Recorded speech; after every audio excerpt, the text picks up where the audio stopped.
Welcome to the channel. Today we will explore U-69, a notorious Type VIIC U-boat of Nazi Germany. During World War II, U-boats formed the backbone of Germany's Atlantic blockade campaign, inflicting heavy losses on the Allies.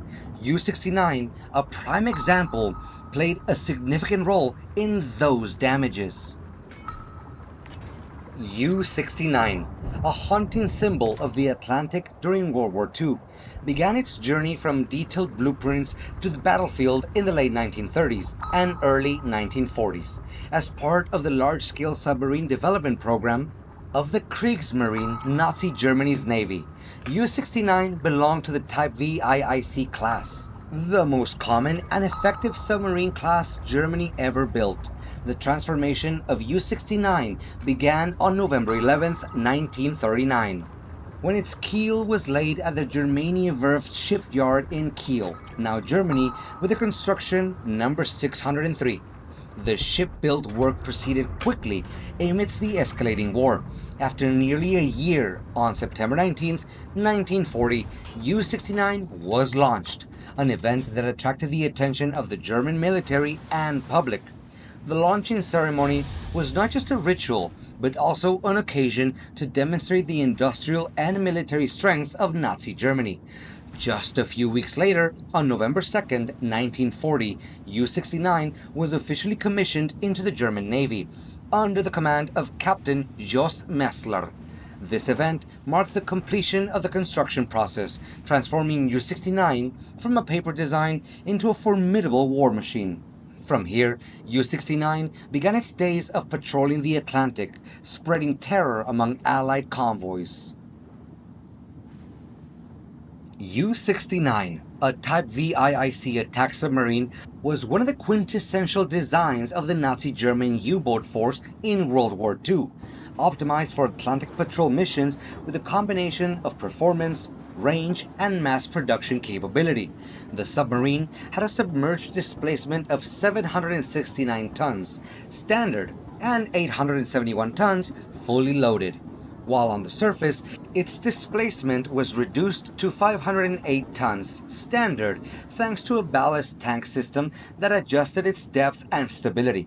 In terms of dimensions, U-69 had an overall length of 67.1 meters, a beam of 6.2 meters, and a maximum draft of 4.8 meters, ensuring flexibility in various sea conditions and making it difficult to detect.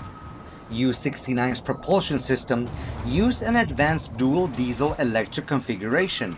On the surface, two MAN M6V 40 and 46 diesel engines, each producing 1,400 horsepower, 1,021 kilowatts, powered the submarine and charged its batteries. When submerged, two Brown, Bovary, and Psy BBC GGUB 728 electric motors, each rated at 375 horsepower, 276 kilowatts, ensured quiet operation. This system allowed U-69 to reach a maximum speed of 17.7 knots, 32.8 kilometers per hour on the surface, and 7.6 knots, 14.1 kilometers when submerged, meeting flexible combat requirements. For armament, U-69 was equipped with 5 53.3 centimeter 21-inch torpedo tubes, including 4 at the bow and 1 at the stern, carrying 14 G7A steam-powered or G7E electric torpedoes. On deck, an 8.8 centimeter SK C-35 gun was initially used to attack small surface ships or for self-defense, but was later replaced by a 2 centimeter or 3.7 centimeter anti-aircraft gun to counter Allied aircraft. U-69's operational range was 8,500 nautical miles, 15,700 kilometers at 10 knots, and 19 kilometers an hour on the surface, or 80 nautical miles, 150 kilometers at 4 knots, 7.4 kilometers an hour when submerged, allowing for long-duration patrol campaigns that put immense pressure on Allied convoys in the Atlantic.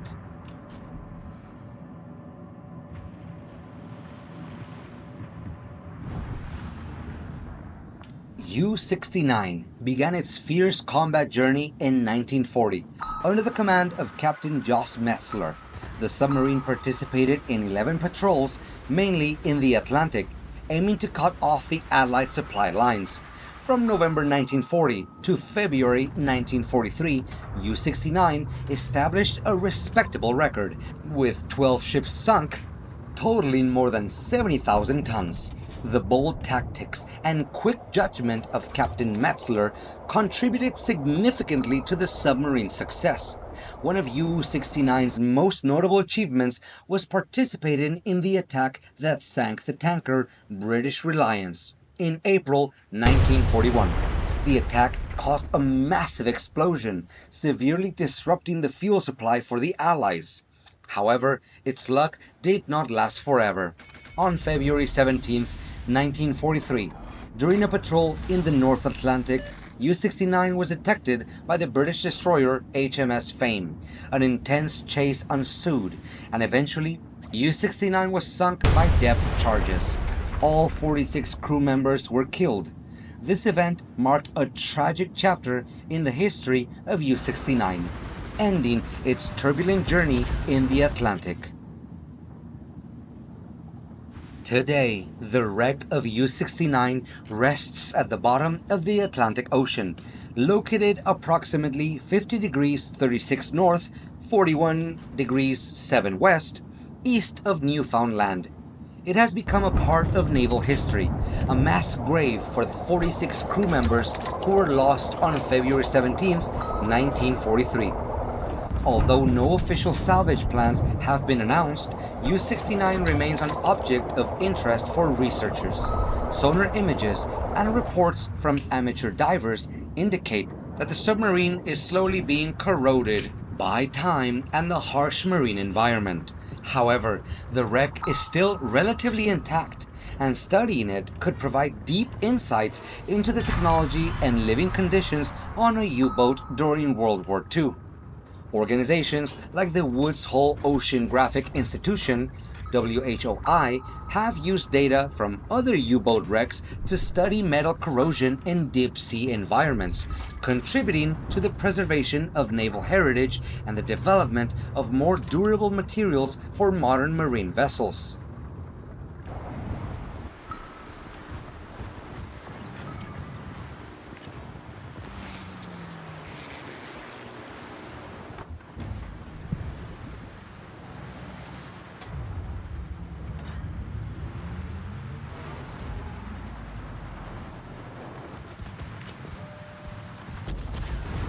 U-69 is not only a part of military history, but also a reminder of the brutality of war and the technological advancements that accompany it. Research from the German U-boat museum, Deutsches U-Boot Museum, highlight the role of U-69 in the Battle of the Atlantic, an ambitious but ultimately failed effort by Nazi Germany to cut off Britain's supply lines.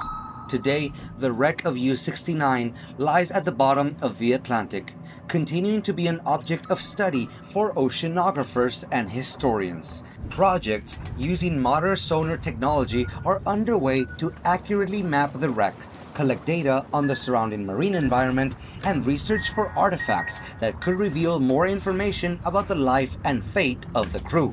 Studying U-69 not only helps us better understand an important historical period, but also provides valuable lessons on military strategy, technological development, and the importance of maintaining peace.